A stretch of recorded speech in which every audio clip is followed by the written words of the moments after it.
हाँ ସାଙ୍ଗମାନେ ୱେଲକମ୍ କରୁଛି ମାଇ ନ୍ୟୁ ମିନି ବ୍ଲଗ୍। ତ ସମସ୍ତେ କେମିତି ଅଛନ୍ତି? ଭଲରେ ରୁହନ୍ତୁ।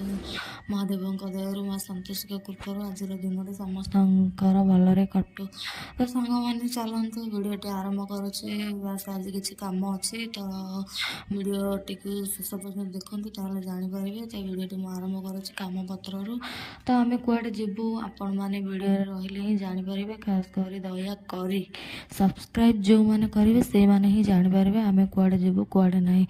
ତ ସେଥିପାଇଁ ଦେଖନ୍ତୁ ପନିପରିବା ରଖିବା ଝୁଡ଼ି ବାକି ଯାହା ଯାହା ସବୁ ମୁଁ ଏବେ ଖାଲି କରିକି ପଲିଥିନରେ ରଖି ନେଉଛି, ସେଗୁଡ଼ାକୁ ଧୋଇବି। ତ ସାଙ୍ଗମାନେ ଏଠି ଦେଖନ୍ତୁ ମୋ ଭାଇ କେମିତି ଚାକୁ ଗୁଡ଼ାକୁ ଗଡ଼ି କରିଦେଇଛି, ତା ସହିତ ଏ ଆଳୁ ଚଞ୍ଚା ବି, ଖାସ୍ କରି ସେ ପଇଡ଼ ପାଇଁ ବୋଲି।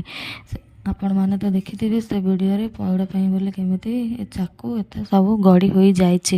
କ'ଣ ଆଉ କହିବି, କେତେ କହିଲକୁ ଶୁଣିଲାନି। ତ ଦେଖ ମୁଁ ଏବେ ସେଗୁଡ଼ାକୁ ଖାଲି କରିନେଲି, ଆଉ ୟାକୁ ମଧ୍ୟ ଏମିତି ବାହାର କରିନେଉଛି। ସବୁ ଜିନିଷ ଗୁଡ଼ାକୁ ଧୋଇକି ରଖିବାକୁ ହିଁ ପଡ଼ିବ।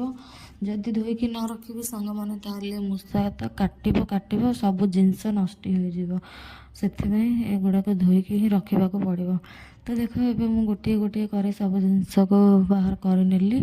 ତ ଏବେ ଏଗୁଡ଼ାକୁ ମୁଁ ଏବେ କିଛି ସମୟ ପାଇଁ ବତୁରେଇବି ପାଣି ପକାଇକି।